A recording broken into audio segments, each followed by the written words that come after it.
The Girl Who Burned Thee. Episode 5. I was furious.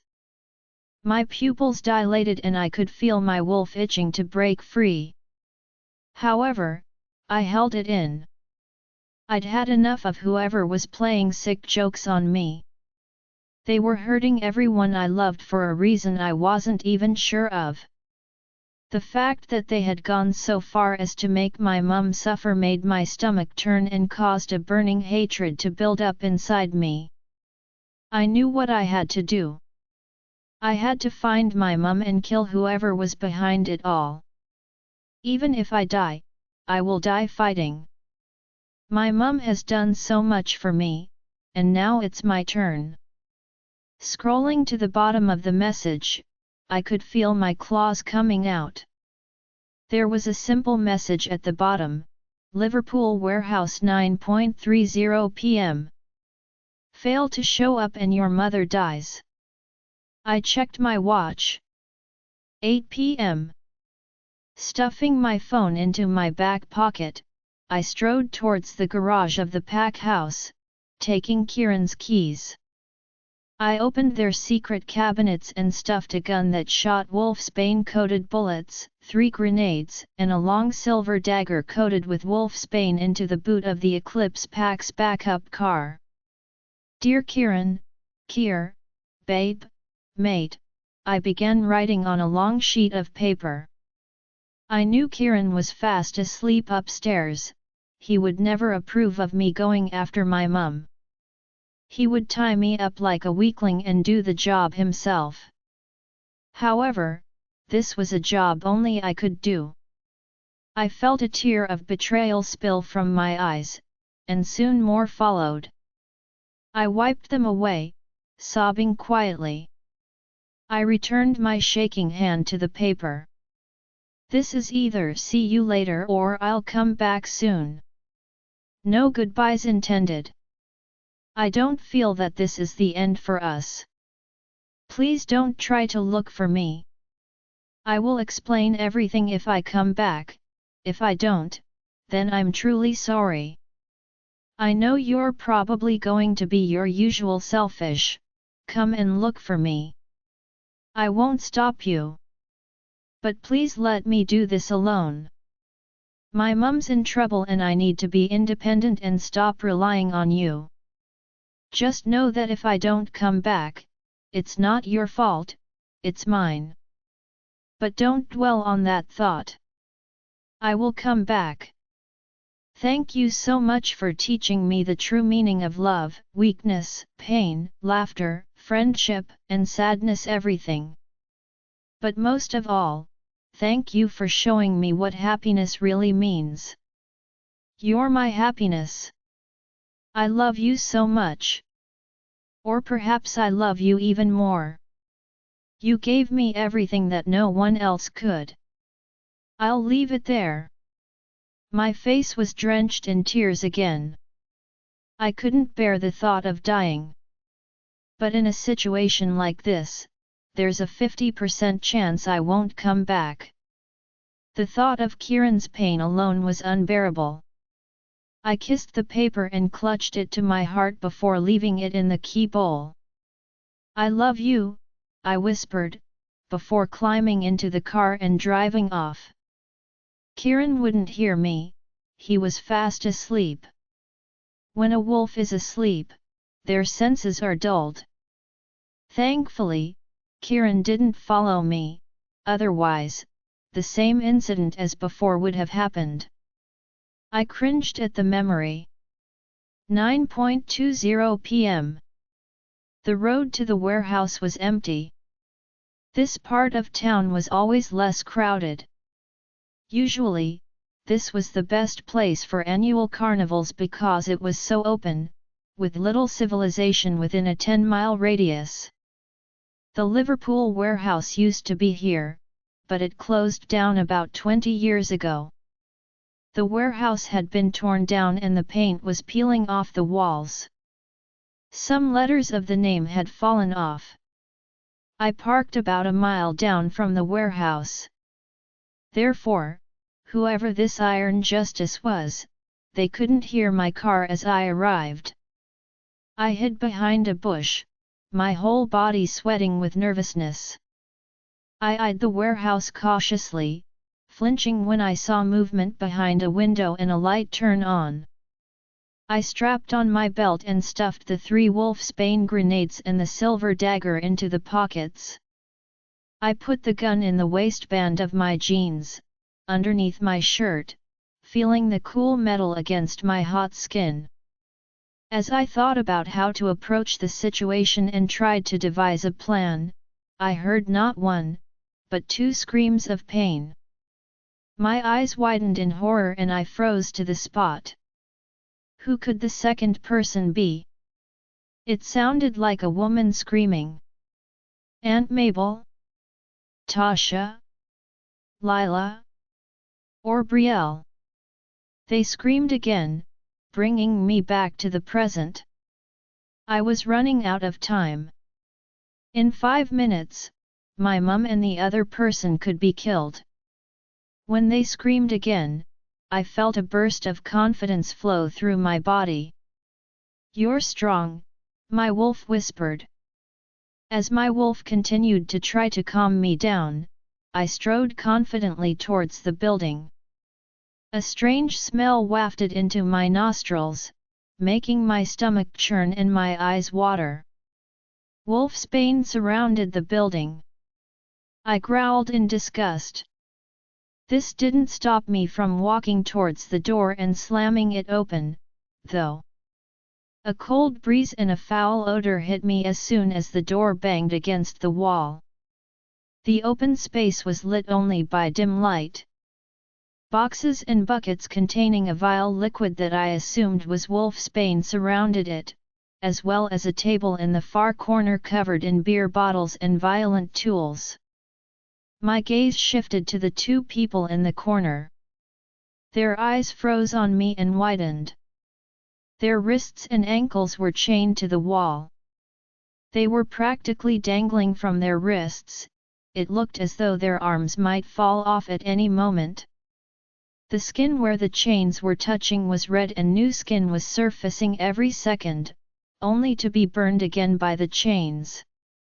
The girl looked about my age. Her sapphire eyes looked at me with agony. Her platinum blonde hair was a mess. Dirt marred her perfect complexion. New scar wounds ran up and down her arms and legs. She was only wearing a nightgown. I realized then that they had abducted her while she was asleep. Her eyes said, "Run now," and she shivered as a breeze swept across the room. "Marin," I said, my voice quivering as I recognized her. I had to hold onto the doorframe at the sight of her. It was hard to take it all in, and seeing it in person was undeniably heart-clenching and gut-wrenching. "What are you doing here?" she whispered quickly. "Talia, you have to go. Now." I shook my head, refusing to meet her gaze. "The ones that were empty. All because of me." "Talia, baby," my mum said in a hushed whisper. "Please leave."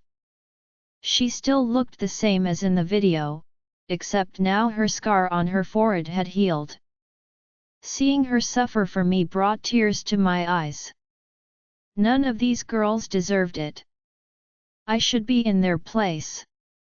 They wanted me, not them. "No," I said, striding forward and ignoring their protests. "You guys don't deserve this." "You don't understand, Talia," Marin urged. "You need to leave." When I touched Marin's chains in an attempt to break them, I flinched back, hissing in pain. I looked down at my hand and saw that a burn had appeared and was quickly healing. "Honey, don't touch the chains. They're covered in wolfsbane," Mum warned, moving towards me as if she could take me away from them. "I'm so sorry," I said, looking them both in the eye and then looking at where their bare skin touched the chains. I will get you out of here. I heard applause behind me. I jumped backwards in surprise, instinctively backing up towards the wall. I could barely make out the outline of a figure in the back corner, which was in shadow. I squinted, trying to see who it was, my right hand resting on my dagger, ready to pull it out. I growled, stretching my lips to expose my clenched teeth. Talia! Talia! Talia! I'm so glad you could join us. I have to say, I'm slightly disappointed you showed up. I was looking forward to watching these two women suffer some more. My growling stopped immediately. I knew that voice. It was all too familiar. The same cold darkness that had enveloped me earlier now hugged me. My eyes widened, and I felt my hand tremble on my dagger. My legs went numb, and I felt the urge to pinch myself and throw up. This couldn't be real. A handsome man stepped out of the darkness and into the light. His black, shiny shoes clacked on the hard ground. He wore a clean, pinstriped shirt and his favorite trousers. His brown hair had grown out and was slicked back. His green eyes stared right into my soul, making me feel suddenly afraid. His strong features moved and crinkled as he stretched his lips into a sinister smile. My heart dropped. I didn't know if I was the victim of a joke or if this was some type of dream. My legs buckled slightly and I wanted to fall to the ground, and the man in front of me chuckled. Aside from that, I felt nothing. I was too numb to care. Daddy! My voice came out as a whisper. He waved off the name I had called him by for years, even after kicking me out of his house. He checked his watch and said, "You're a little bit late." My dad yawned and looked back at the corner. He waved to someone in the dark, beckoning them over. "Can you do me a favor? Whip her mum and let Talia watch. How many times do I have to teach her to be on time? I think she'll learn this time." "No!" I screamed, tears finally spilling out of my eyes. I jumped up on instinct. "Please, don't. Just let them." I covered my mouth with a shaking hand as the person in the corner finally stepped into the dim light. I took a step back until my back hit the wall between my mother and Marin. They laughed at my weakness when it was my dad. His brown eyes rested on me with hatred, his handsome face bearing a smirk. He held a whip in one hand and pushed up the sleeve of his shirt with the other. "My pleasure, Thomas," he said, his eyes never leaving mine. "Talia," his voice dripping with malice. "Knox," I replied, my voice trembling. "I trusted you." "You see, Talia," Knox sneered, taking small steps towards me. As if saying my name burned his tongue, he spat it out. My hands trembled as he walked closer, until he was mere feet away. It wasn't because I was scared of him, it was because I was shocked to realize that he had played a part in all this mayhem. You should be really careful with whom you trust. Take this as a learning experience. I felt bile rise in my throat as I glared at him. I could feel my eyes glowing, the first sign that my wolf wanted to come out. My skin began to ripple and the familiar white fur sprouted in patches on my arms. My gums itched as my canines appeared and retracted repeatedly. My fingers curled and my nails turned sharp. I could hear the low growl of my wolf, eager to escape. However, I held her in, soothing her with quiet words. My father and Knox just chuckled, and the sound sent chills up my spine.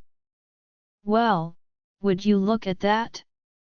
She can barely control herself," my dad snickered. "I thought healers were strong." "Hey, Talia," Knox said almost angrily. He obviously hated my kind, those who could heal and who only wanted to help werewolves. "She'll be stronger than you'll ever be," I heard my mum say in defense.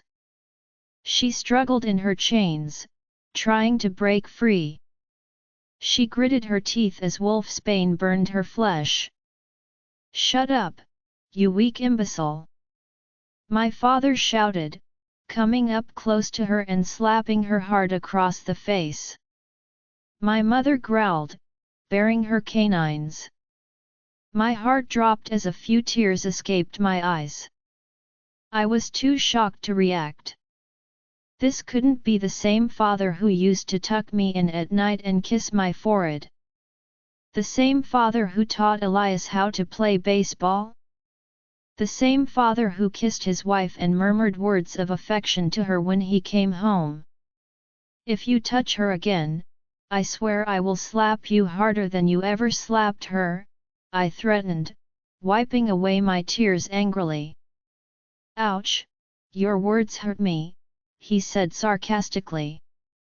"Is that any way to speak to your dad? You are no father of mine, understand?"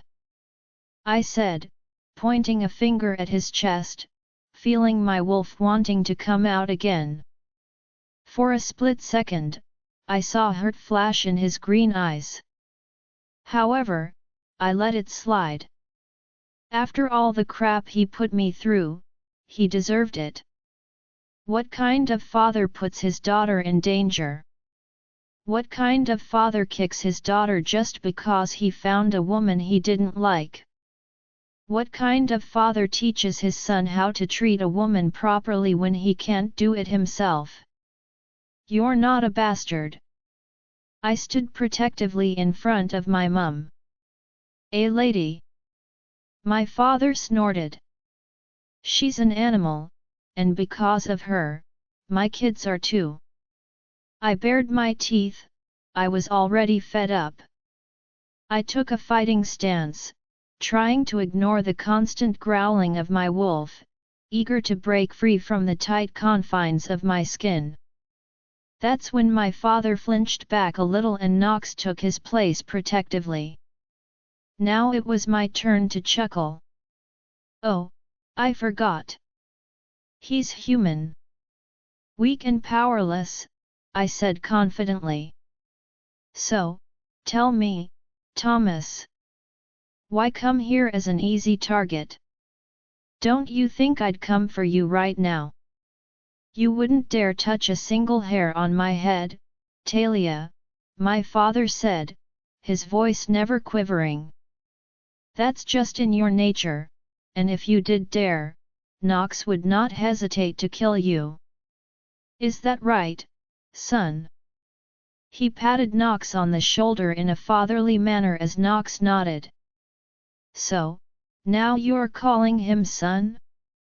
Better watch out, Knox, before you know it, he'll abandon you too." This caused him to tremble. He snapped at me, baring his teeth. I rolled my eyes. Somehow, I didn't feel scared anymore. There was a calming presence around. "Can I ask one question for both of you?" "Why?" They seemed to know exactly what I was asking and smirked. "Easy. I hate you creatures. You're the ones who killed my brother, remember?" Thomas stated.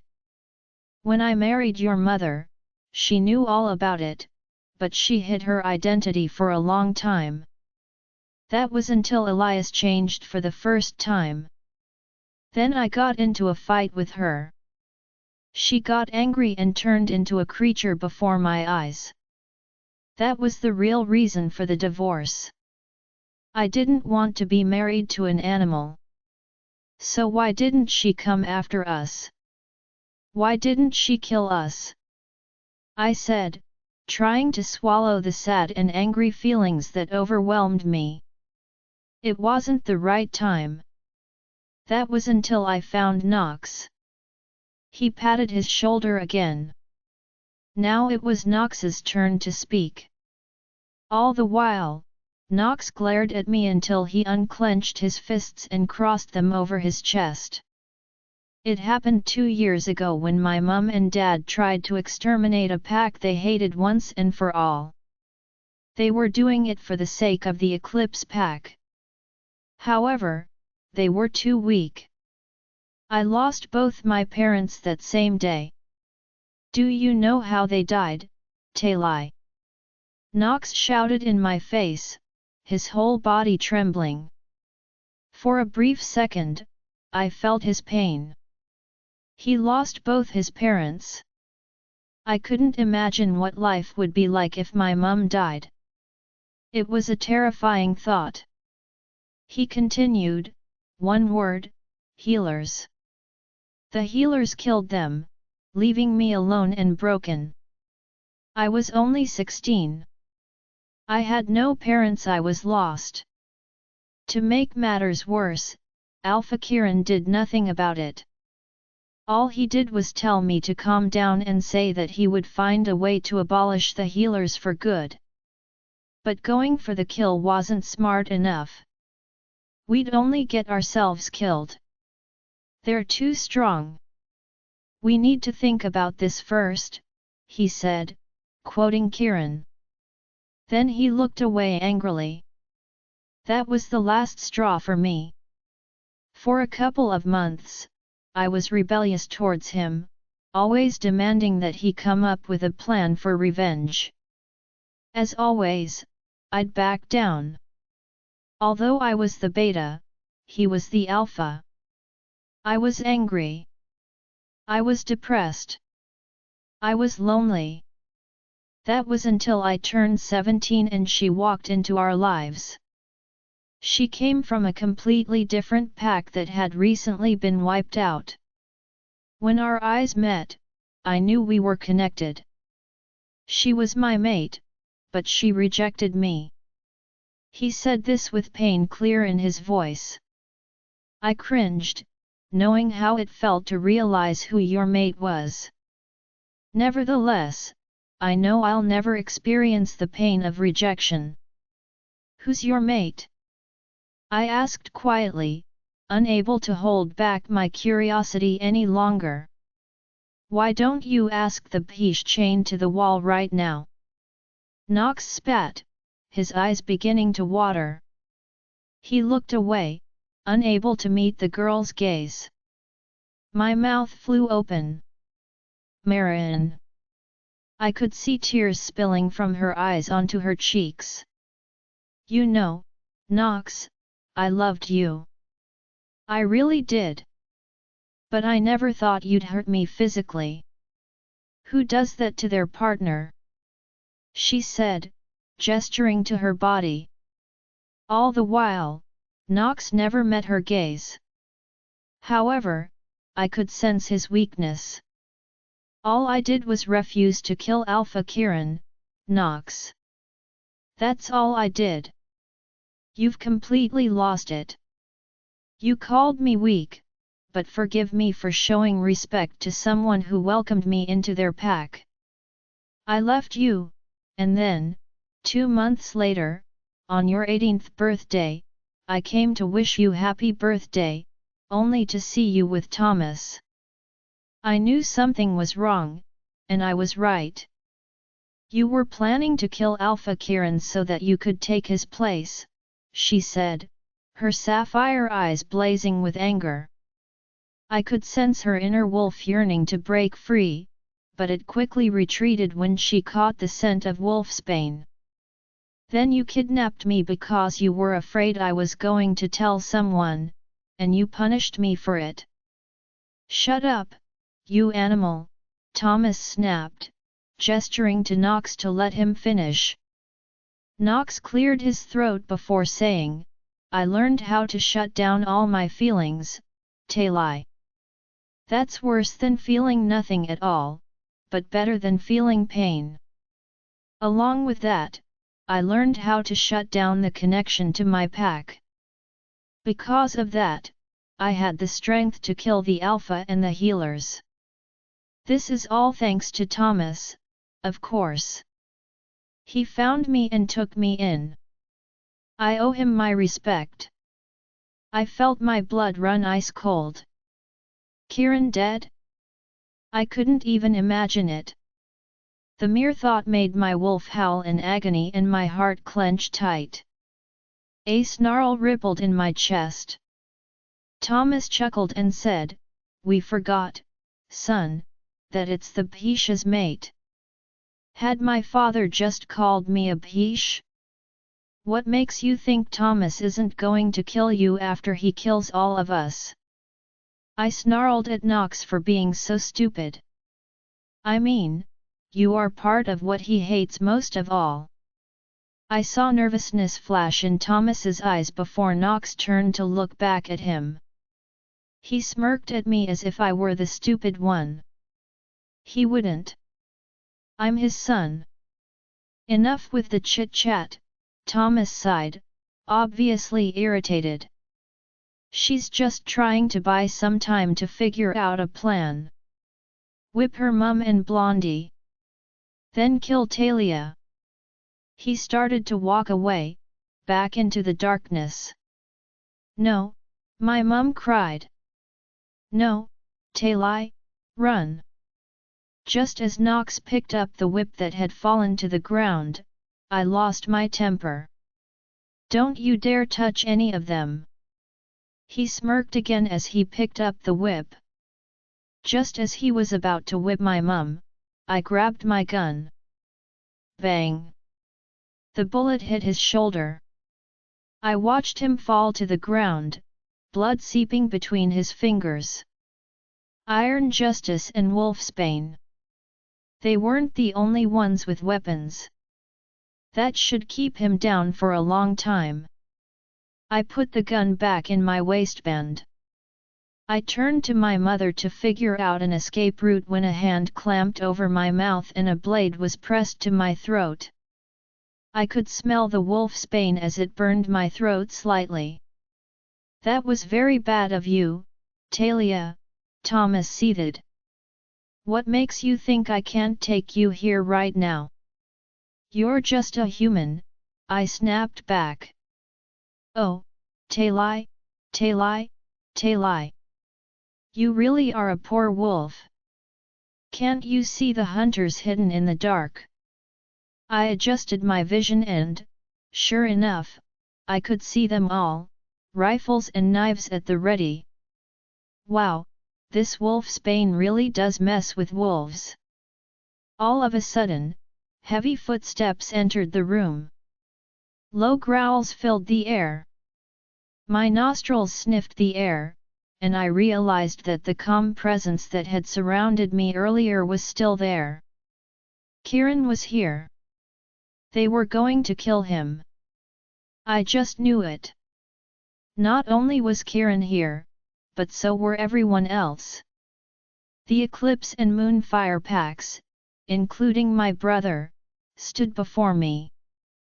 They snarled and growled, baring their fangs.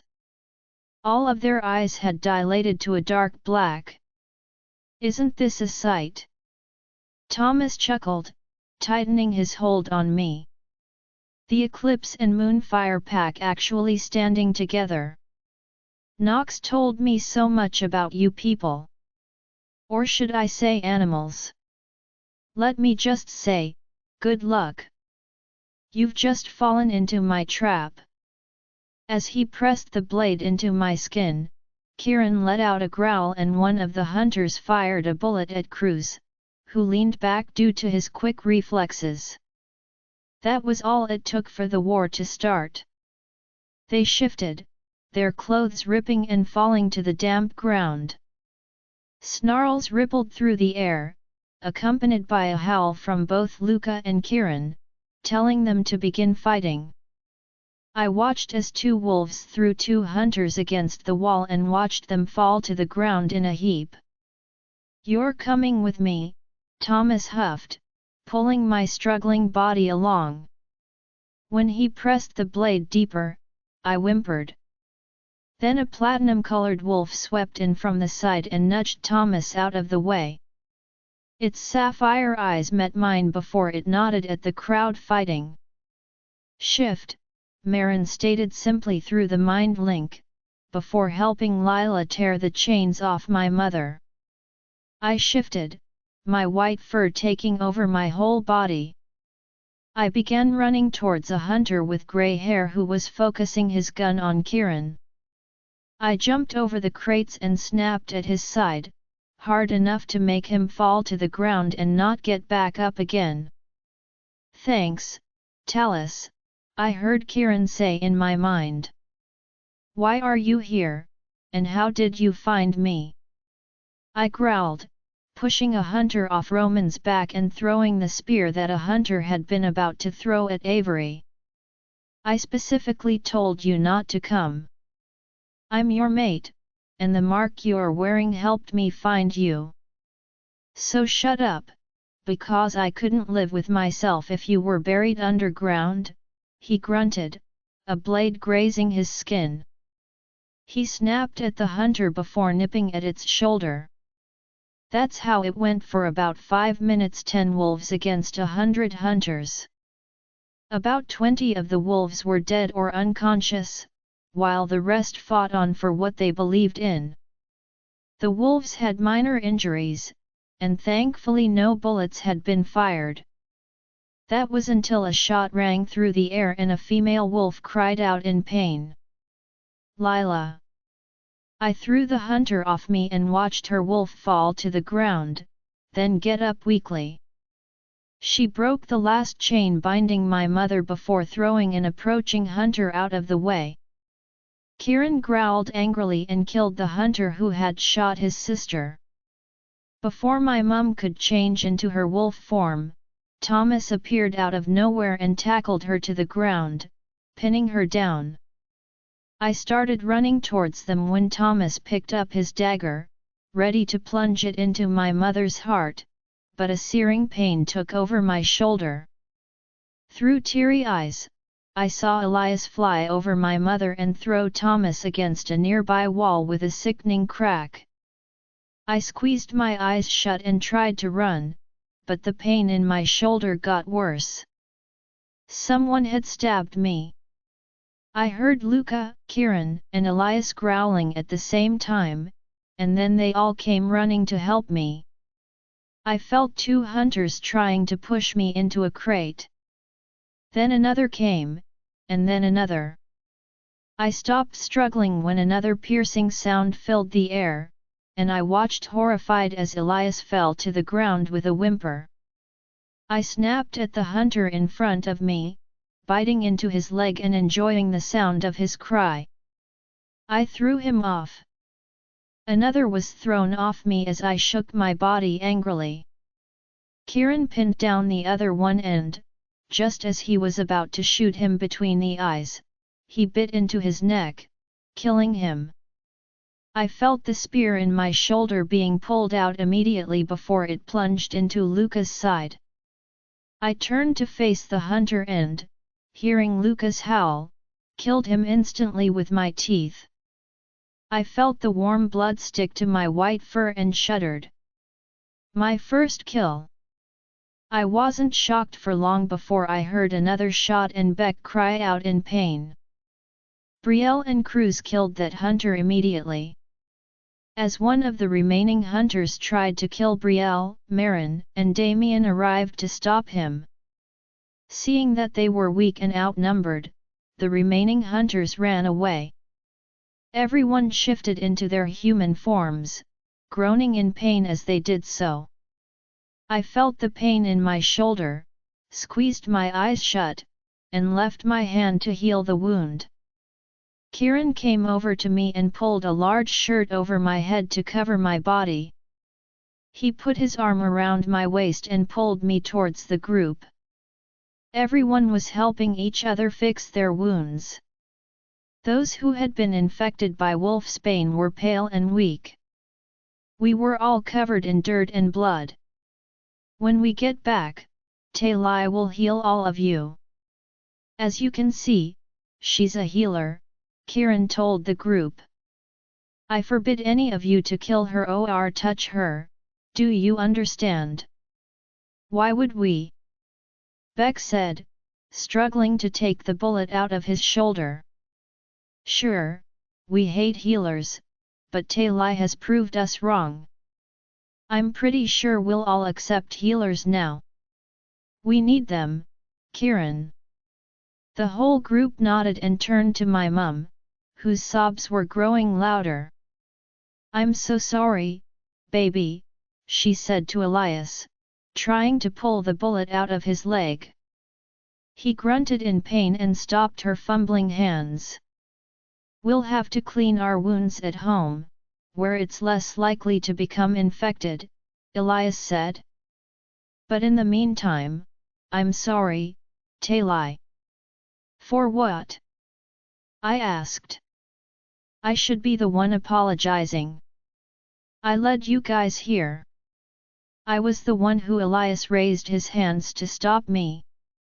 No, Talia, not for that, he said, his eyes softening as a tear trailed down his cheek. Dad's dead. As I watched my father's coffin slowly descend into the ground, a tear rolled down my cheek. Kieran kept a warm arm around my waist for comfort, for which I was very grateful. I clutched my brother's hand tightly as he kept a straight face, unsure of how to deal with all this yet. Our mother sent us a sympathetic smile and rubbed our backs. There weren't many people at the funeral. In fact, the only people there were my mum, Elias, Tasha, Kieran, Fiona and me. The silence was filled with the sound of Fiona's heavy sobs as she trembled and collapsed onto the floor. I rolled my eyes. Earlier today, she had snapped at the lawyer for not giving her the money she wanted. You might be wondering why I'm crying. Well, he was still my dad. I grew up around him and his values. He wiped the tears off my face when I had a grazed knee. He was there when I learned how to ride a bike. He made me my favorite hot chocolate with marshmallows when I had a nightmare. He was there, just like any other father. And just like that, he was gone. He left this earth with the memory of me snapping at him and refusing to be his child or spend time with him. Yes, he caused me great pain. He watched me suffer, tried to kill my boyfriend and attempted to kidnap me in the hope of finding the Eclipse and Moonfire packs and the healers. But he was still my father.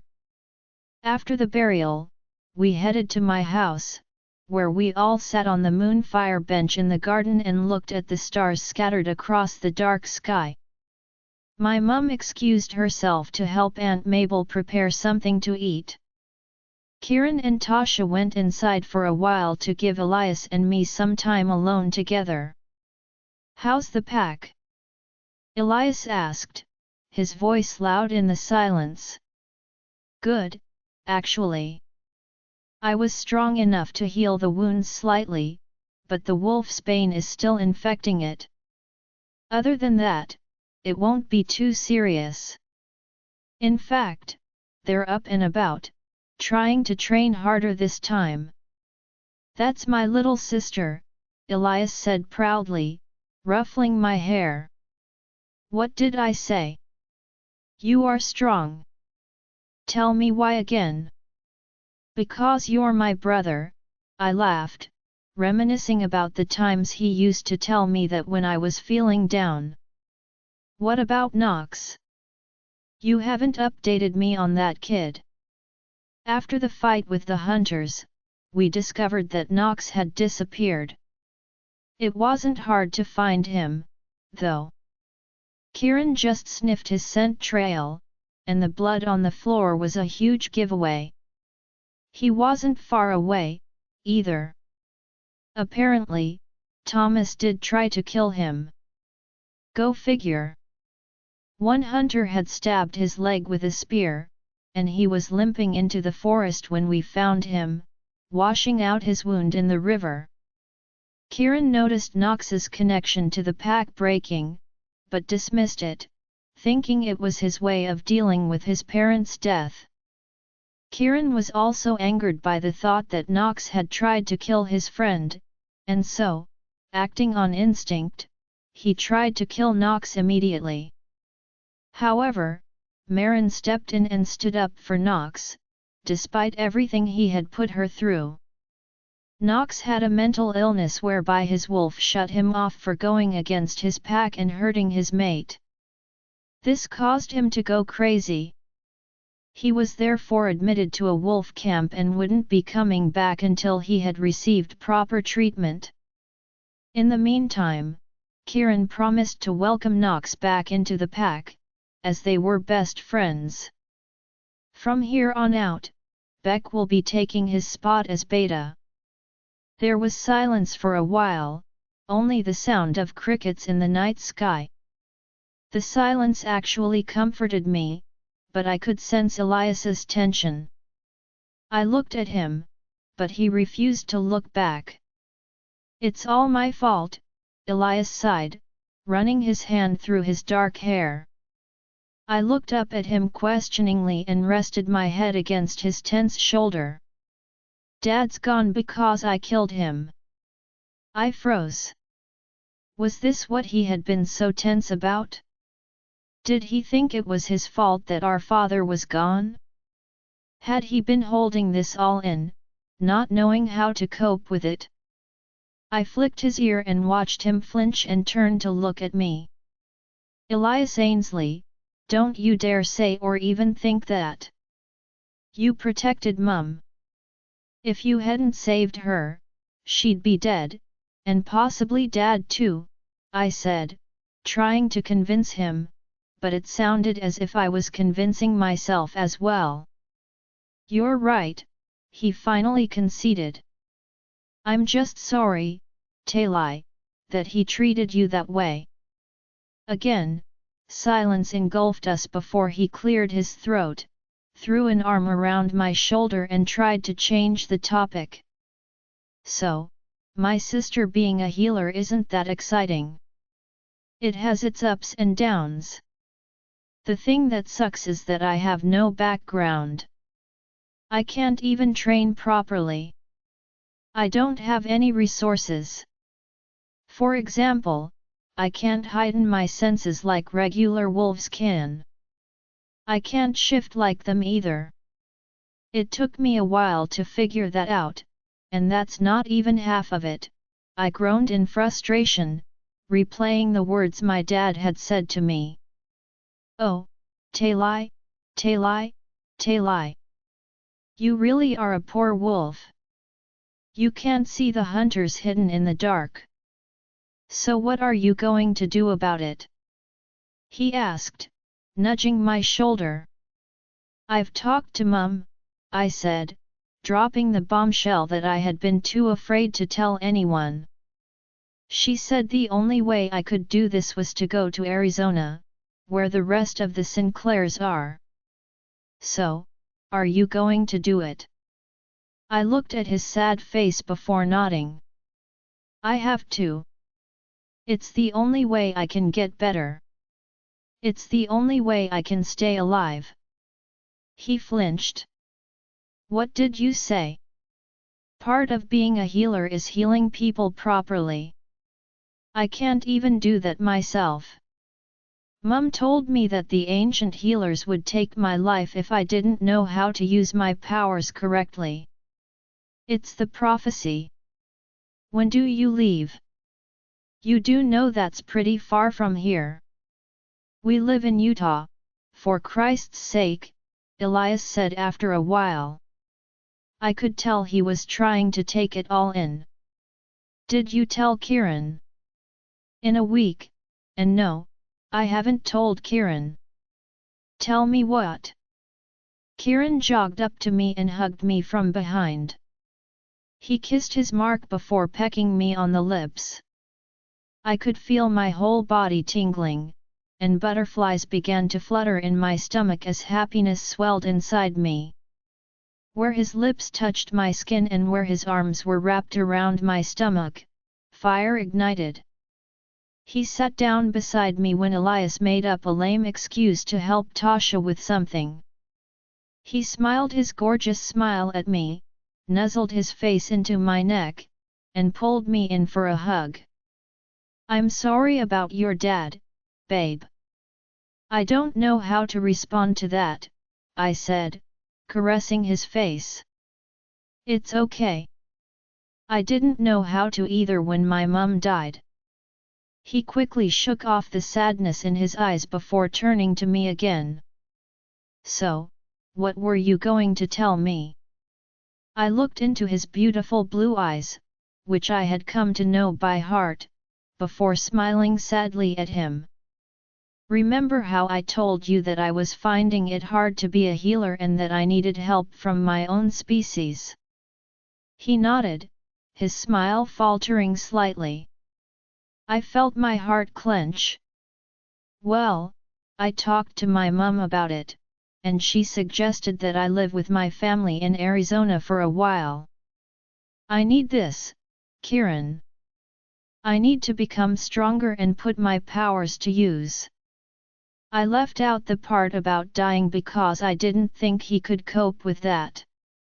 "So, then, I'll come with you," he said, standing up and looking at the moon. "I'll go with you, and we can live in Arizona for as long as you need, then come back." "Kieran, I don't want you to come with me," I said quietly, but I knew he could hear me. He turned his face towards me and I could tell he was hurting inside. He refused to show it, his eyes growing an icy blue. "What do you mean you don't want me to come with you? I'm your mate. Kieran, you're an alpha. You can't just walk away from your pack. They need you. You can't, so what? Beck can step up and be the alpha," Kieran reasoned. "Just until we come back." I dropped my smile, stood in front of him and looked at him seriously. "You can't come with me. You're my mate," Kieran said angrily, his voice rising slightly. "I don't care about my position. I don't care if I'm not in a pack when I go there. I don't care if I'm surrounded by healers. I just want you. You're my mate." I could feel my heart breaking as I spoke, knowing it would break his as well. However, I couldn't be selfish with him. I could let him follow me. I could let him drop his alpha duties just for my benefit. But I loved him and the pack, so leaving him here was the best thing to do. From the way he was standing, I could tell that he wasn't going to give up until I agreed to let him come with me. So, I did what I had to do. "Kieran's POV." "Kieran, this can't work between us," Talia said. A single tear rolled off her cheek. Her words hit me like a wave, almost making me tumble to the ground. She looked serious, her green eyes calculating my every move. Every word felt like a blow to my stomach. My heart felt as though she was squeezing it herself. I clenched my fists, trying to ignore the growing pain inside me and my wolf's cry. My vision blurred as tears built up in my eyes. "Kieran," she said softly, trying to gain my attention.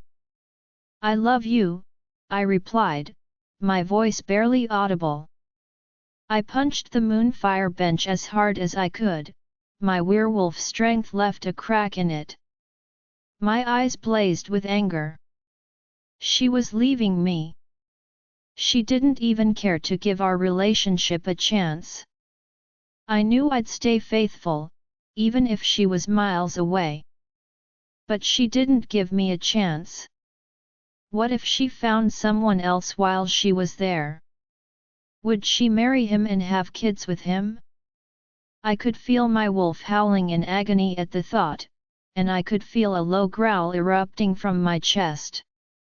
I marked you, I began, my voice faltering. Doesn't that mean anything to you? Don't you love me? I do love you, but we aren't going to work out, Kieran. There it was again, the blow to my stomach and the clench in my aching heart. I turned away, feeling a tear trickle down my cheek. Suddenly, I was angry. I said, not turning to face her again. I felt my hands clench into fists as I walked away. If you loved me, you'd give it a chance. Have fun in Arizona, Talia, I said bitterly. I could feel her flinch when I used her full name. Ignoring my wolf, I got into my car. He was howling at me to gather his mate in my arms, knowing she was crying too. He wanted me to go back and remind her of the love they shared. But I refused. I growled back at him, letting him know that she didn't care about us anymore. As I entered the pack house, both packs were there. They abruptly stopped laughing and talking as they heard me slam the front door in anger. I stood there while they took in my bloodshot eyes and the tears streaming down my cheeks. Move, I ordered. Someone tapped me on the shoulder as I made my way through the crowd, but I growled at them. Touch me again and you'll lose a finger. I locked the door to my room once I was inside. I leaned against the door and slowly slid down to the floor, my chest aching at the thought of Talia. Standing up quickly in another fit of rage, I grabbed everything on my side of the room and threw it across to the other wall. I let out a frustrated groan and a growl of pain, pulling on my hair. Kieran, I heard Lila call from the other side of the door, knocking softly. Open up. Lila, I commanded. I could already tell that I had hurt her, as I heard her soft footsteps patter down the stairs and the murmurs of both packs grow louder. The silence that followed was worse than hearing nothing at all. My wolf wasn't howling or growling anymore. He was staying silent, and I knew he was just as hurt as I was. My anger was diminishing, but that was better than how I felt now. Book 2. Hey, Talia, Logan said, as he popped his head into my room. I laughed at his bed head, his light brown hair sticking up in all directions. It's pretty clear he just woke up. He ignored my laughter and threw me the phone. I caught it with no problem. Elias is on the phone. Okay, thanks, cousin, I shouted as he walked down the hall. I put the phone to my ear and smiled. Hello.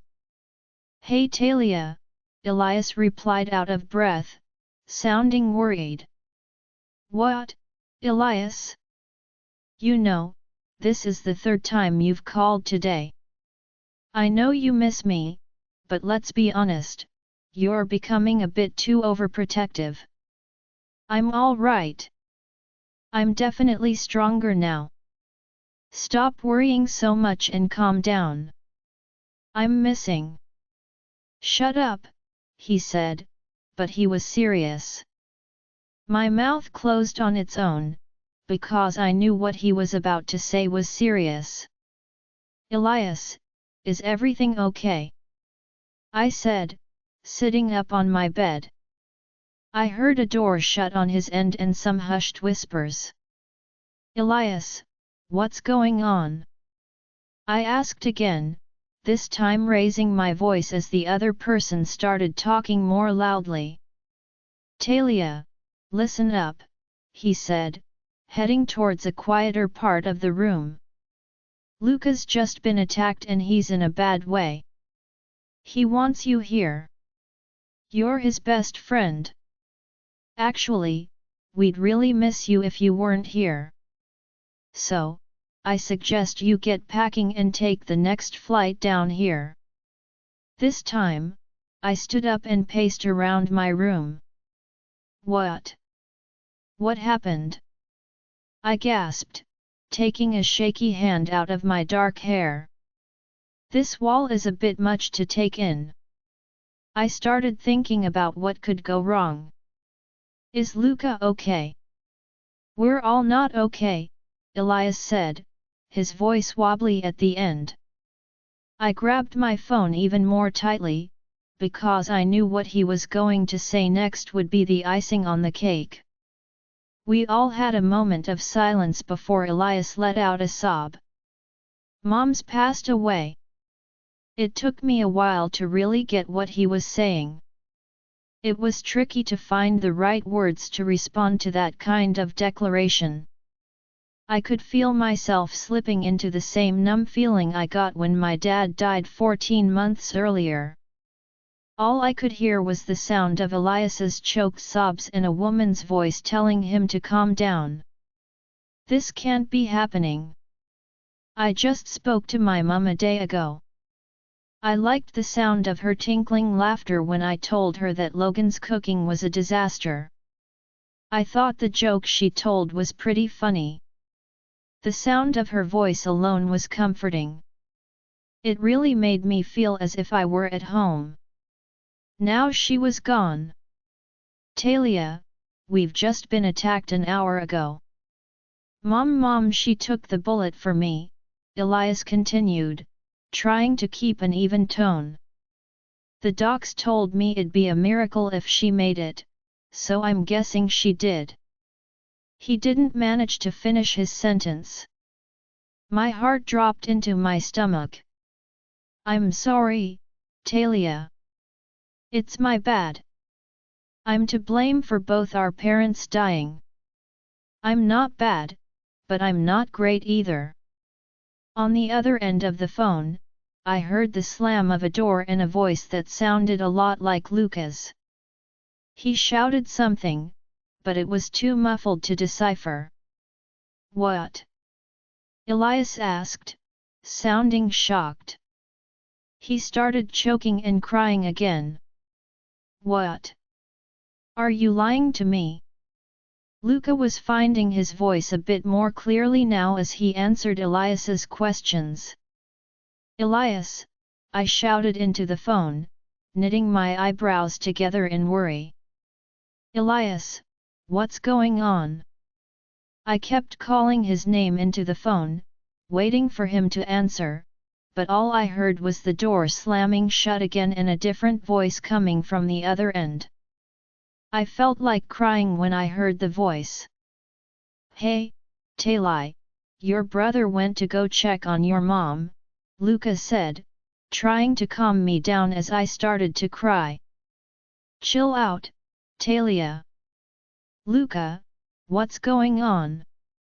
Chill out. Your mum is doing well. She's still alive, Talia. Once more, I was unable to think of the right thing to say, and my shoulders slumped and my eyes closed as I felt a bit of relief wash over me. I couldn't help smiling and crying at the same time, because I was so happy and grateful that my mum was still alive. Elias went to check up on her. She made it. Luckily, the doctor took the wolfsbane-laced bullet out just in time for her quick werewolf healing abilities to kick in. She's doing well, Talia. She's just sick and needs to be treated for a couple of weeks. Wolfsbane-laced bullet? I asked, surprised, remembering the bullets that were found in the guns my dad had stored in his warehouse. Oh, Talia, Talia, Talia. You really are a poor wolf. You can't see the hunters that are hidden in the dark. I got the shivers when I remembered what he said, how he tortured Marin and my mum, and how he hated my kind with a vengeance. It all started to make sense now. Once again, I felt terrible for being the reason behind it all. They wanted me, and since they couldn't find me, they were hurting the ones I loved. They knew that was my weak spot. I couldn't help the sudden surge of anger that hit me. "Luca, I'm coming home," I said, feeling the canines itch out of my gums and my wolf moving underneath my tight skin. "Coming home, Talia?" Luca said quietly. I could hear the shuffling of his feet. "Are you sure that's a great idea?" "Kieran's still pretty cut up about the breakup. I'll take care of it. At the moment, my mum is my main priority." "Okay, I'll give you a call later to sort it out. Right now, I'm tied up with alpha duties," Luca said in a rush as I heard the door open on the other end. "Bye, Talia." "Bye, Luca." I've stayed in touch with Luca ever since I left Oakmere. We've stayed close ever since. Luca is like a brother to me, always has been and always will be. He was there when I told him about how I learned to use my hands to heal things. Yeah, I was a hand healer, but I haven't quite perfected it yet. He was as happy as I was. He was there for me when I went through the most painful heartbreak I've ever had just 5 months ago. My heart fluttered again as I remembered. It was the first time I've ever felt my heart literally breaking into a million of pieces.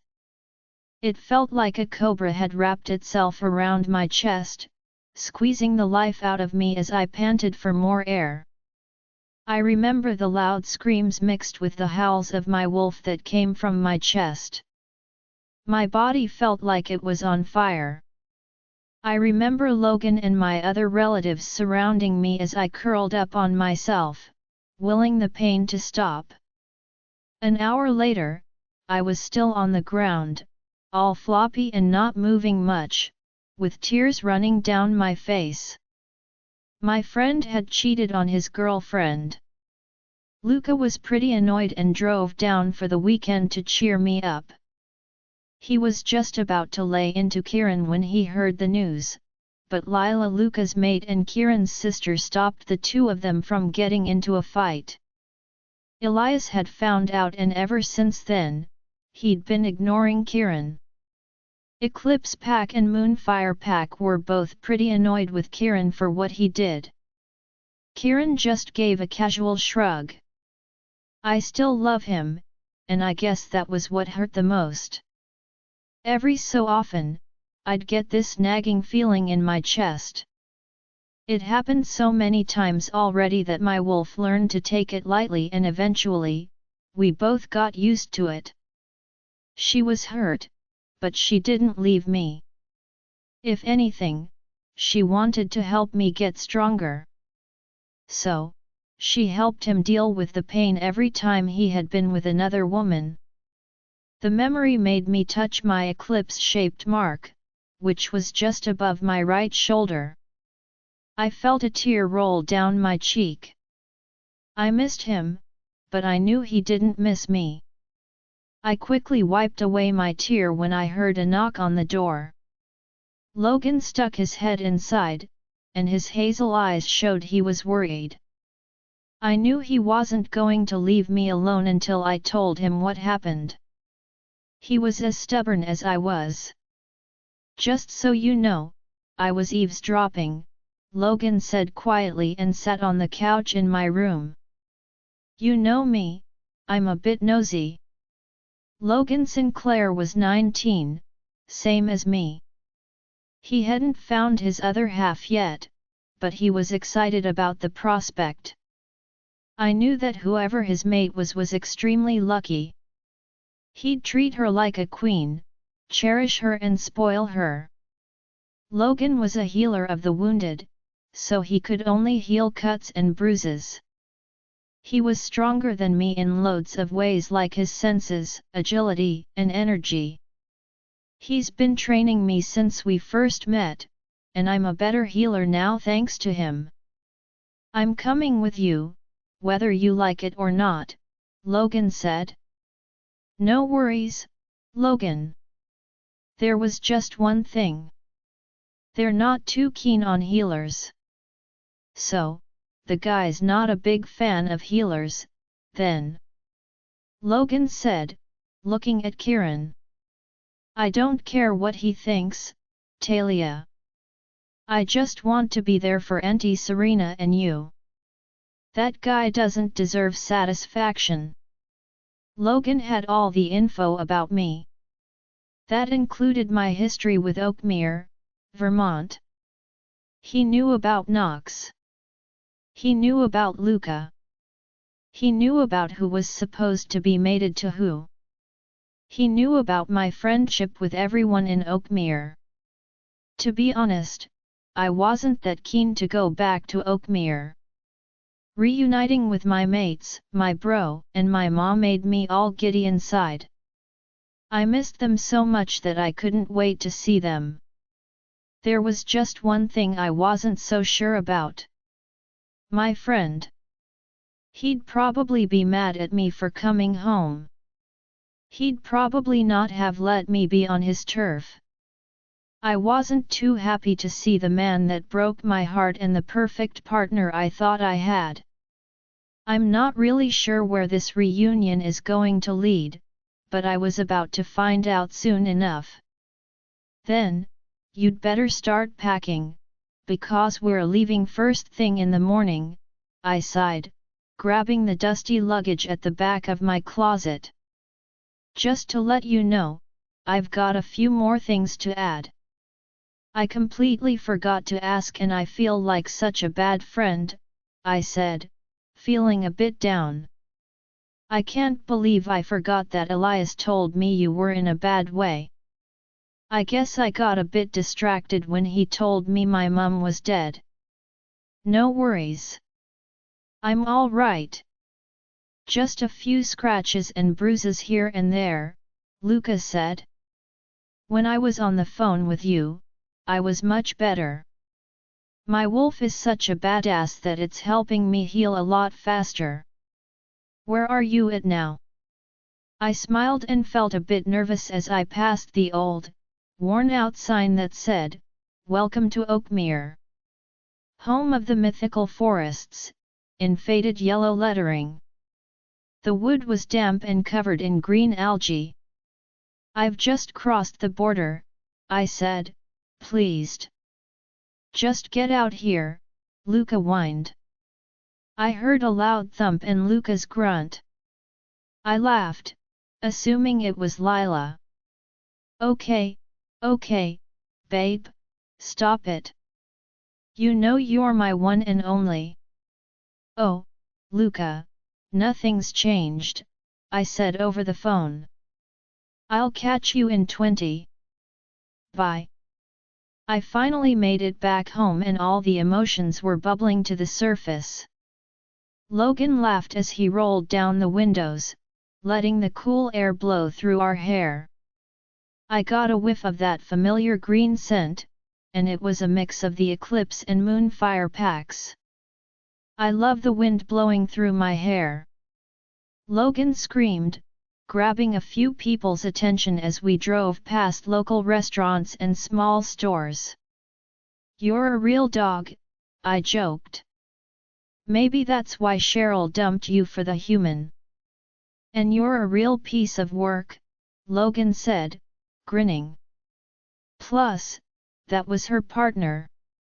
Get over it. You cried like a baby, I laughed. I remember how much your ego was hurt when you went through the whole popular phase. That was a bit funny. Remember how you went up to that one girl and she called you cute for sharing that one pickup line? No, Logan snapped, turning red. He took off his sunglasses, since it wasn't really sunny at the moment. I could see the memory bouncing in his hazel eyes. Is your dad a baker? Because you're a cutie pie, I snorted after I said the words. Oh, shut up, he laughed, ruffling my hair. "Logan, could you slow down with my car, please? You know how much I love my Mercedes," I teased as he turned sharply. I grabbed the black leather seats as he turned a sharp corner. "Mercedeses aren't all that." Logan just gave a little shrug. "Just slow down, okay? There's no need to rush to get there." "I don't want us to get into an accident," I lied. Don't get me wrong, I was really looking forward to seeing my friends and family. I was really keen to get the most out of them. I also wanted to give my mum a hug to feel the comfort of her slender fingers playing with my long brown hair. I just wanted to check that my mum and my bestie were okay.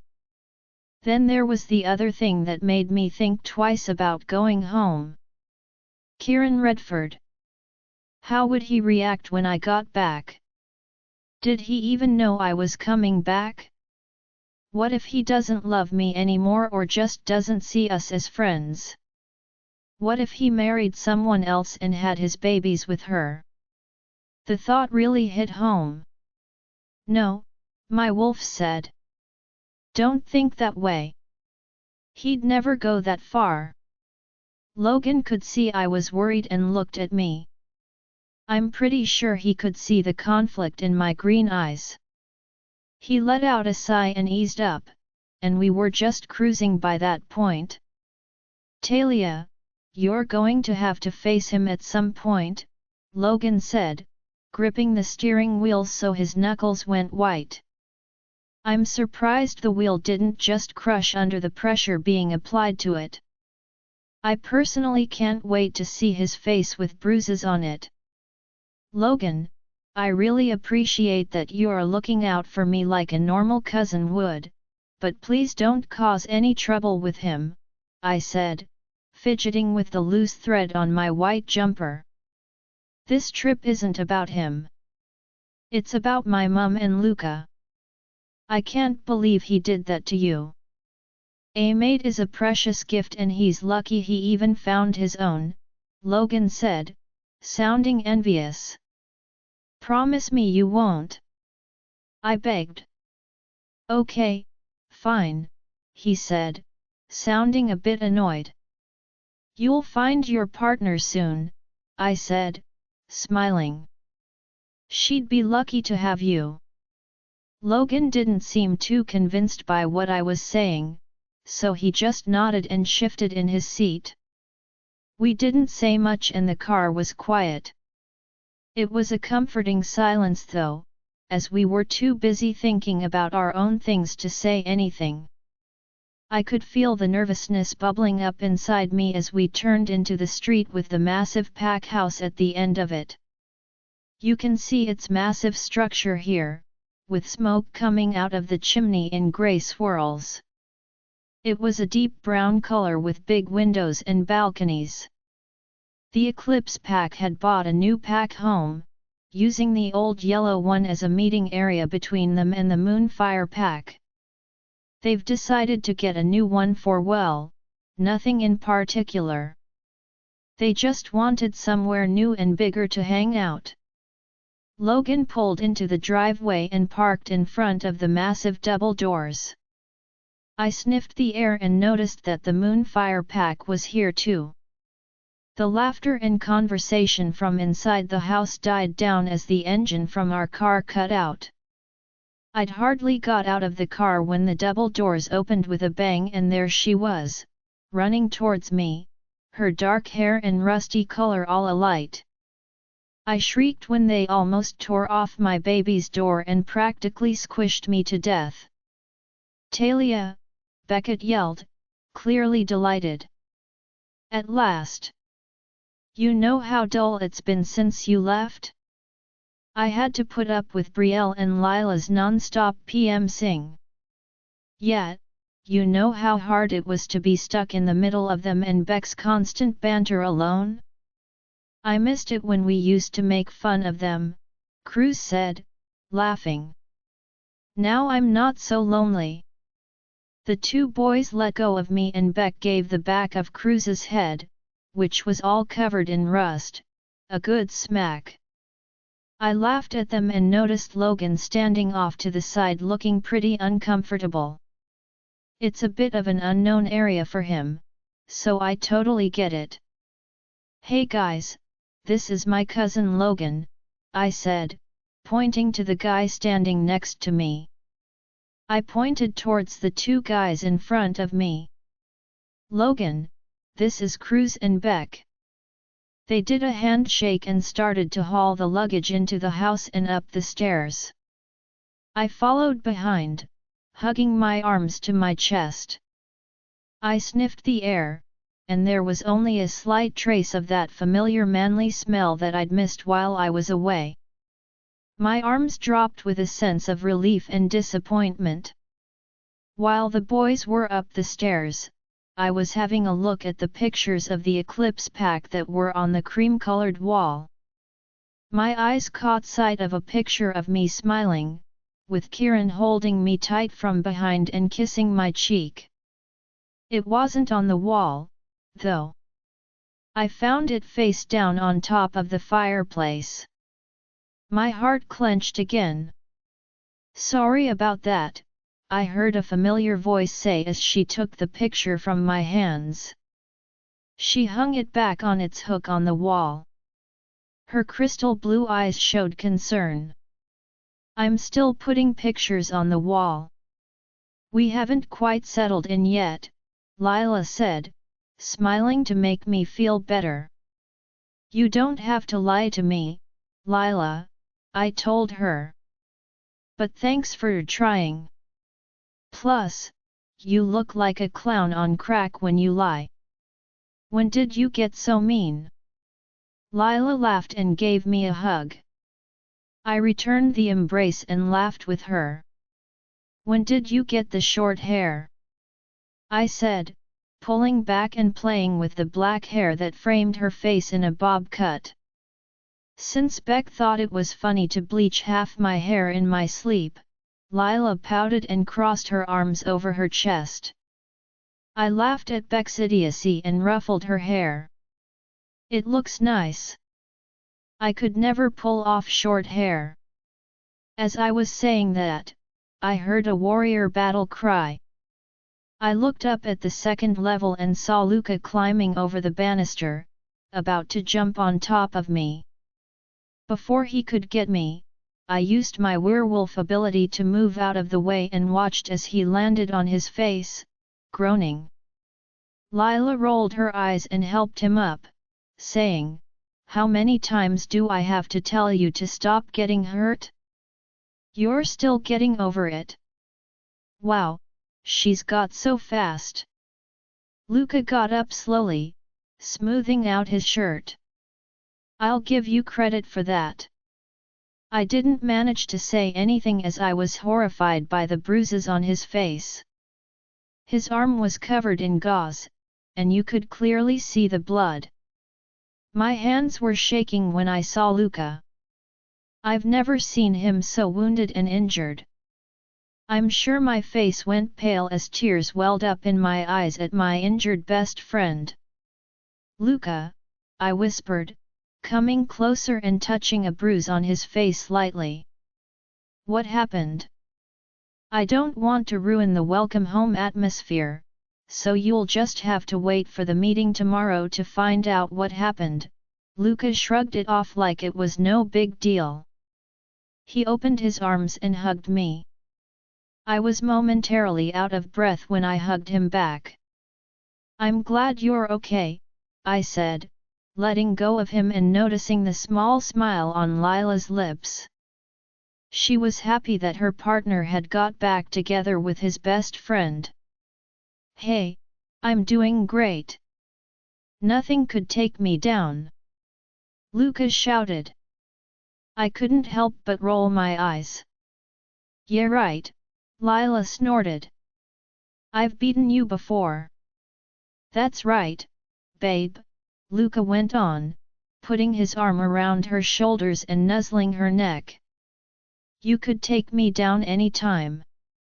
"Okay, we're all set." "My eyes are burning," I screamed, covering my eyes with my hands. The couple laughed and settled for just holding hands. I looked down at their linked hands, feeling a bit green with envy at their perfect relationship. My wolf howled, and I had to remind her that it was my fault we weren't exactly happy right now. I heard Cruz, Logan, and Beck come down the stairs while they chatted about the daily training Logan does.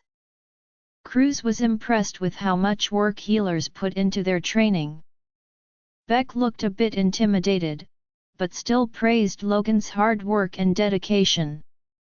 "At least she's not here, otherwise you'd feel like you were watching P***," Luca groaned.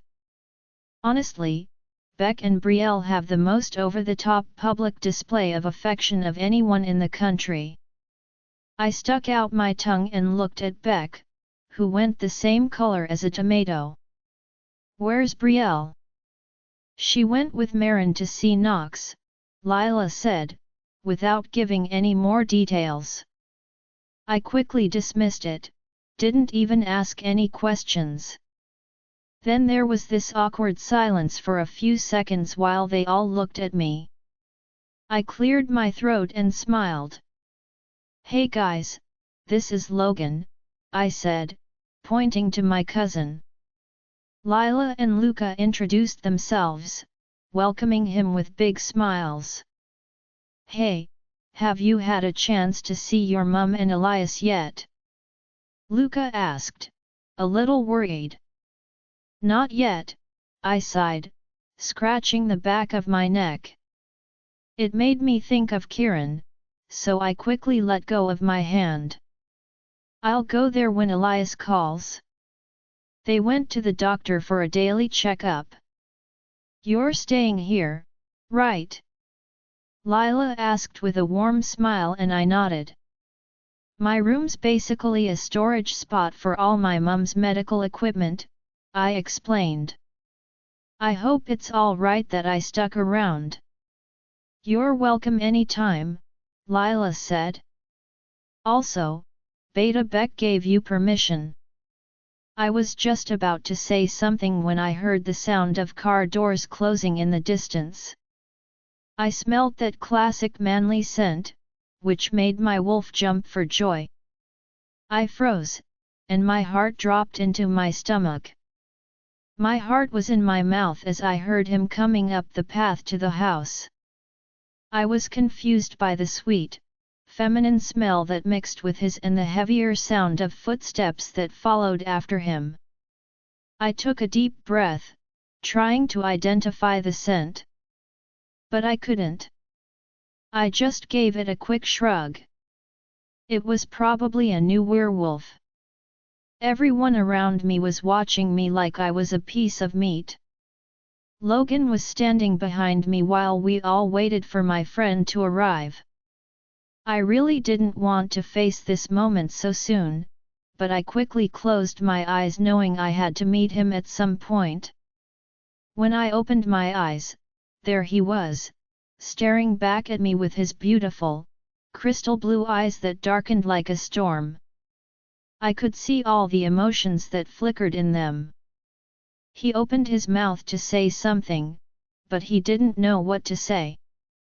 He was still as handsome as ever, with his short black hair, his strong jaw, his chiseled cheekbones and his muscled arms I remember being wrapped in. My wolf was telling me to make my partner mine right away, but I followed the same muscled arms that used to hold me and saw that his hand was holding a smaller hand. My world came crashing down as I took in the woman next to Kieran. She was about my age and she was stunning. Her light brown hair was tied up in a loose plait, and her shorter hair framed her heart-shaped face. She looked happy to see me, pulling a big grin. She was, well, average. I thought she was a bit of a slut, but I was wrong. She was normal and human. For a few seconds, I had a bit of a think about things. I could literally feel my heart breaking in two. My vision started to blur, but I blinked back the tears and put on a brave face. "Hello, Kieran," I said, trying to be formal, but he didn't seem to care. He still had all the emotions written on his face. "This is Logan Sinclair, my cousin." I looked up at Logan and saw his lips were set in a thin line. His eyes had gone dark, all angry. "Chill out, Logan. You promised," I said into the mind link. He didn't listen, but looked at Kieran like he wanted to kill him right there. "Hey, you all right?" The woman next to Kieran put her hand on his shoulder, looking worried. I stopped myself from making a noise. That seemed to make Kieran stop thinking and pay attention. He ran his hand through his hair and then looked at me again. He also put on a fake smile as he spoke. "Welcome back, Talia," he said, making me cringe when he said my whole name. His smooth and deep voice reminds me of when he used to tease me, tell me a story, and whisper adoring words in my ear. I just brushed it off. "Logan, welcome to Oakmere." Logan shifted his weight, but didn't say anything. Kieran carried on, still wearing that fake smile. "This is Pamela Harlow, my girlfriend." "Nice to meet you," I managed. "I'll catch you all at dinner. I'm going to go unpack my stuff. Do you need a hand?" Lila asked, her voice soothing. I didn't dare look at anyone else in the room, as I was afraid that if I met their sympathetic eyes, I would burst. "Nah, no. Thank you." As I walked past Kieran and into the corridor where the stairs were, I felt the tears roll down my face and heard the whimper of my wolf as she cried too. Even if I sat as far away as possible, I was aware of his every movement. I'd usually bathe in his manly scent for the past 2 hours. I'd get lost in my favorite scent, feeling content and happy. But it felt suffocating when I reminded myself that we weren't together anymore or that he didn't want me. Kieran was pretty quiet, but he did occasionally look over at me. My wolf would purr every time he secretly glanced at us. I really wanted to wipe away the little bit of food that had got stuck in the corner of his mouth. Every time I saw Pamela join his hands with her own, I had to bite the bullet and stop the growl that wanted to escape from my lips.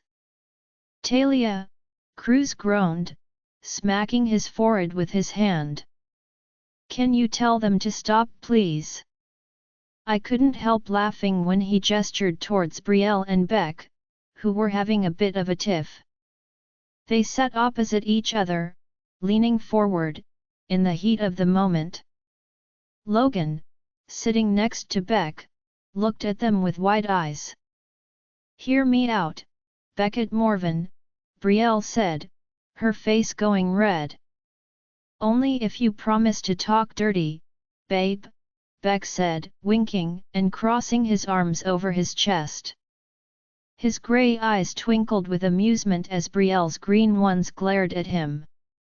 Brielle twirled a piece of her long blonde hair before biting her lip suggestively. She looked down at Beck's lips. She slowly looked into his eyes, smiling seductively. I stopped myself from laughing when Beck's eyes opened really wide before going dark. "Why don't we?" Brielle said in a sweet tone, but then someone cut her off again.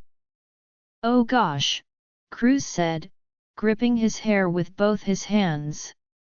"Shoot me now." But the couple didn't pay any attention to his comment. "Why don't we go to your room?" Brielle suggested, her voice taking on a harsh tone. "So that way, I could suffocate you with all your pillows.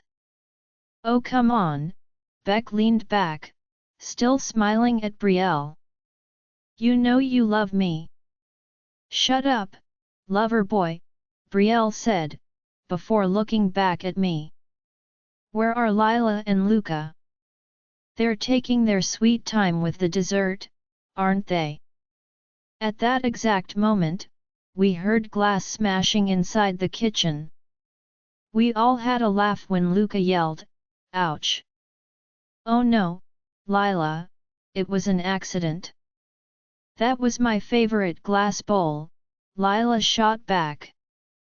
You're too short, so you ruined it. Are you saying I'm clumsy? I saw Marin, Kieran, and Pamela. Marin and Kieran were having a long chat, probably about Knox's well-being. Pamela looked down at her plate of food, thinking about her options. Talia, Brielle whispered so only I could hear. I'm sorry about what happened. You didn't do anything, Brielle, I said, smiling at her. It's all good. If he's happy, then I'm happy for him. Kieran obviously doesn't see what a great girl he was blessed with, Brielle said angrily. He's just not right for you. Brielle, I'm the one who wanted to break up. Not him. So he's not at fault. Still. He doesn't need to be gallivanting with other girls when he's found his perfect match, does he? I waited a few seconds before asking the question I'd been thinking about. Does she know about us? Brielle shook her head. I think it's better that way, she whispered. She looked over my head, her eyes widening slightly. Oh, no. I looked back and saw Pamela coming towards us. She sat in Lila's chair, which was next to me, with a friendly smile on her face. Hi everyone, she said. I told my growling wolf to stop. Being jealous won't solve anything.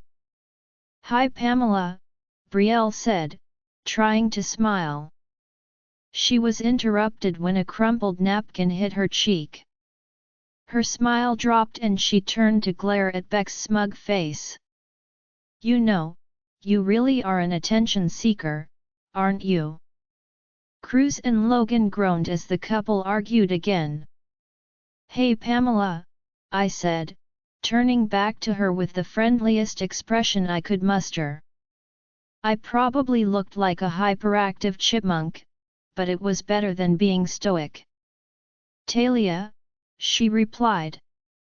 Great to finally meet you. Your mates had a lot of good things to say about you. I was pretty excited to meet you, based on what they told me about you. Hopefully good things, I laughed awkwardly. I know Pamela was being really nice, but I still felt a bit awkward around her. She was dating the man that was made for me, my soul mate. She loved my first love, my current love, and the person I'll love forever, no matter what. From what your mates said about you, I don't think there was anything bad to say, she laughed. Good, because I would have smacked them all, I joked. We saw that Kieran was staring at us.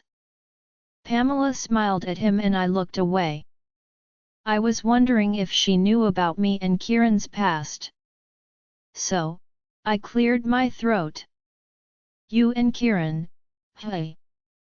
Yeah, she said, sounding like a teenage girl. We've been together for 6 months.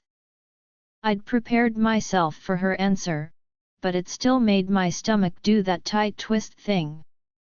My wolf howled at the thought of her mate being with someone else. I ignored the growing ache in my chest and quickly shook off the feelings before Pamela saw. That's great, I said, trying to sound cheerful even though I wasn't feeling it. He's the best, she went on. I'm so lucky he's my boyfriend. He's a really sweet and funny guy, and he's a total hunk. I'm so happy for you both. I said out loud. I was half right. I was happy that Kieran was happy. How did you two meet? As cheesy as it sounds, I was on my way to the store when I bumped into him. That's where our journey began. I stopped myself from rolling my eyes at her. She was a real sucker for romance. I was raging jealous, so I didn't know what to say. I wasn't going to lie and say I wasn't jealous. I wasn't going to lie and say Holly wasn't a friendly girl just because I envied her relationship with my soulmate. The hard truth was that Kieran had found a girl worth keeping. The dessert's finally ready, Lila sang, saving me from responding to Pamela. Sorry it took so long. Luca here didn't really help at all. I did most of it, he said, following her. He had a massive cake in his hands and I just about couldn't resist having a bite. They knew how much I love carrot cake, and there it was, looking amazing on the plate. I iced it, piped out the letter, and even baked it. Sorry, love, but you're a rubbish cook. Anyway, Lila changed the subject, trying to change the topic. We made Talia's favorite cake to welcome Talia and Logan. You guys are too kind, I said, giving Lila and Luca a big smile. I looked at everyone, even Kieran, and thanked them all. Thanks for the warm welcome back and for being so nice to my cousin, even though he is a bit slow. Hey, Logan warned. I've really missed you guys and I'm glad to be here right now. You guys have been amazing friends. Actually, you guys are like my family and you'll always be my family, I said honestly while everyone at the table was amazed. Is the world ending? Luca said, blinking. I've never seen Talia be so nice. I agree, Beck and Cruz said together. Hey, we've missed you, Marin said, pushing her platinum blonde hair out of her face to give me a warm smile. Welcome to Oakmere, Logan. Cheers, Logan said, smiling. Thanks for having me. Oh, we'll take you in any time, handsome, Lila said bluntly. I agree, Brielle giggled. I couldn't help laughing when Logan blushed and shot me a frightened look when Luca and Beck growled. Oh, relax, said Brielle and Lila together, laughing and high-fiving each other. Hey Talia, great to see you again, everyone said as Marin, Brielle, and Lila gave me a hug. The fabulous four are back together again, Lila said. This is a bit too sentimental for my taste, I joked, a hint of sarcasm in my voice. Whatever, Marin said. I know you missed us. You love us, Brielle chimed in. Hey, I said when I saw that Luca had already started eating the carrot cake. He froze with cream cheese on the corner of his mouth, his brown eyes widening in horror. You didn't just get that carrot cake first. Oh, I did, Luca said smugly, taking another bite of the angelic cake on his plate. I gave his belly a little poke. Be careful. You've got big, I lied. Everyone roared with laughter. Oh please, Luca said, not bothered by what I'd just said. He flexed his arm. The only thing that got big were these muscles. Everyone started teasing Luca, and the laughter and conversation just grew from there. It was loud, with everyone fighting and joking with each other. I looked at my friends with a big grin. It was loud and crazy, but I was happy to be back home. Just to let you know, I've got a few more things to add. My heart was beating faster as the phone rang. Don't worry. I felt a bit sick as I held my phone more tightly. I was a bit shaky as I breathed in. I looked up at the dark sky, which was dotted with twinkling stars. There was a slight breeze, causing a rustle to come from the millions of leaves in the forest behind the pack house. I was sat on the porch steps waiting for Elias to pick up and it was quiet. "Hi," a voice said from the other end, sounding tired. "Dar," I said, my voice wobbly. "What happened? Why didn't you give me a call? Did something happen with your mum?" "I'm sorry, Talia," he said.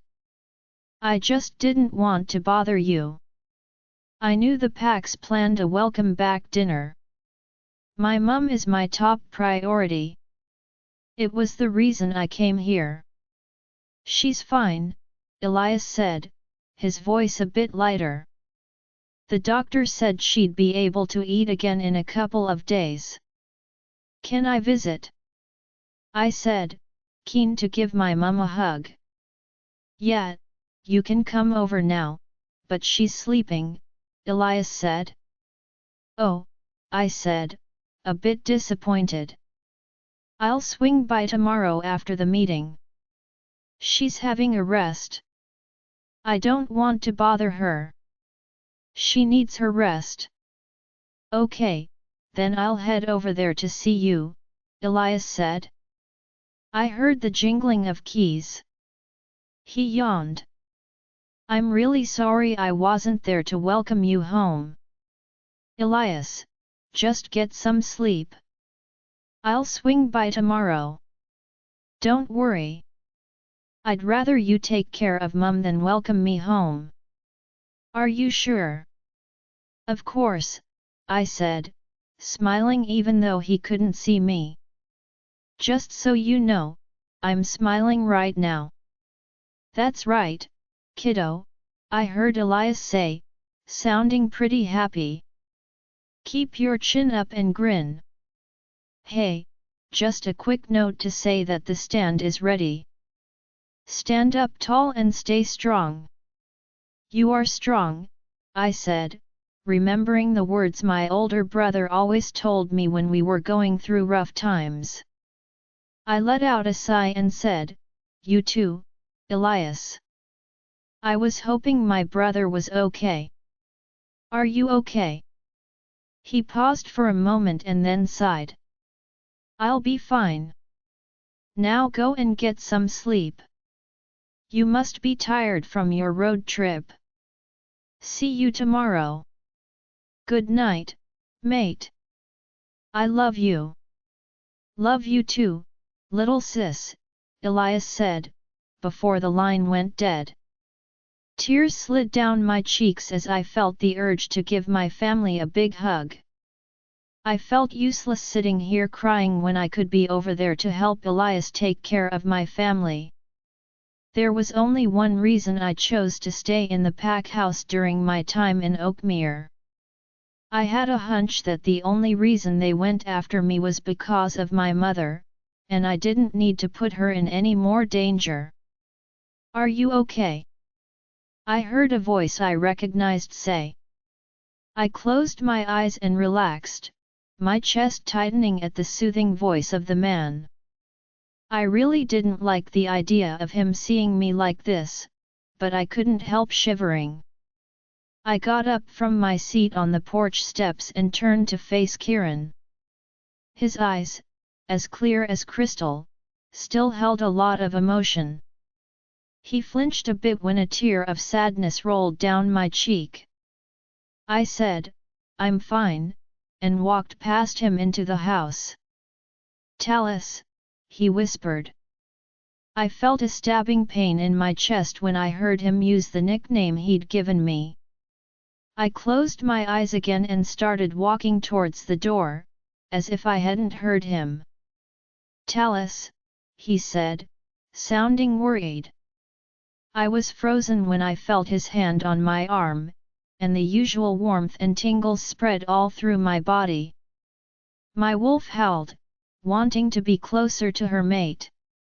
I refused to turn around and face him, and more tears rolled down my cheeks. I was a bit all over the place after I spoke to my brother, and Kieran finally wanted to talk to me after 14 months.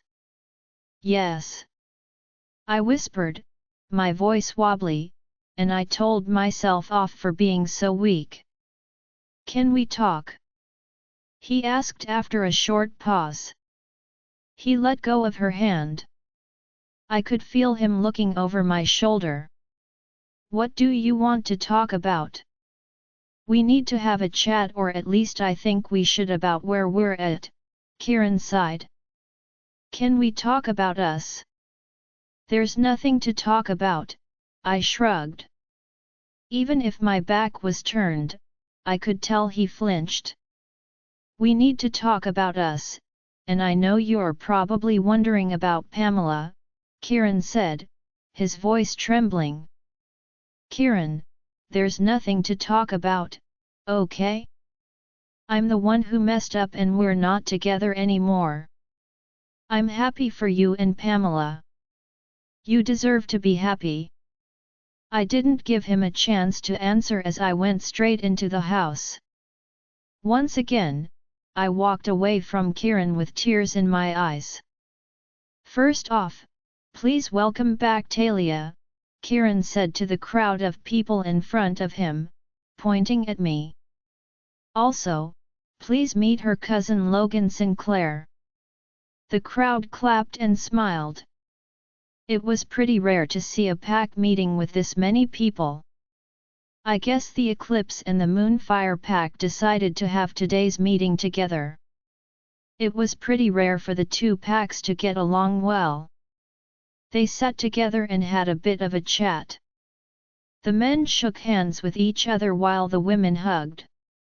We were all packed in like sardines in the meeting room in the pack house. Everyone shared chairs, the kids sat on their parents' laps, and the men stood at the side of the room. The pack's representatives Luca, Kieran, Beck, Cruz, Lila, Brielle, Marin, Damien, Avery, Roman, Logan, and I were at the front. The only people not there were Elias and my mother. The thought made my heart sink, but I quickly got rid of it. I was really looking forward to catching up with them after the meeting. I wouldn't be surprised if I bolted out of the room before anyone else did once the meeting was adjourned. "As you all know, I'm Alpha Kieran Redford of the Eclipse Pack," my mate said, smiling warmly at the werewolves.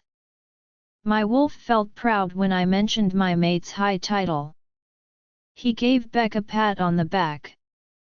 "This is Beta Beckett Morvan. I'm Alpha Luca Carson of the Moonfire Pack," my best friend said, flashing a perfect smile. He pointed at Damien. "This is Beta Damien Lowell. Damien, Roman, and Avery welcomed me back this morning. They weren't really around the Eclipse Pack much as they couldn't stand it, but they were still great friends of mine." I shot a look at Beck, who looked like he was about to tear Damien to shreds. Damien rolled his eyes, still standing next to Brielle. "You better stay away from her, pup," Beck whispered so we could hear. Roman and Avery let out a growl at Beck, just protecting their beta like they're programmed to do. "Look, Morvan, Brielle and I are just friends," Damien snapped. "I respect her decision to be with her soul mate. You've got her now, so I'm not sure why you're getting so worked up.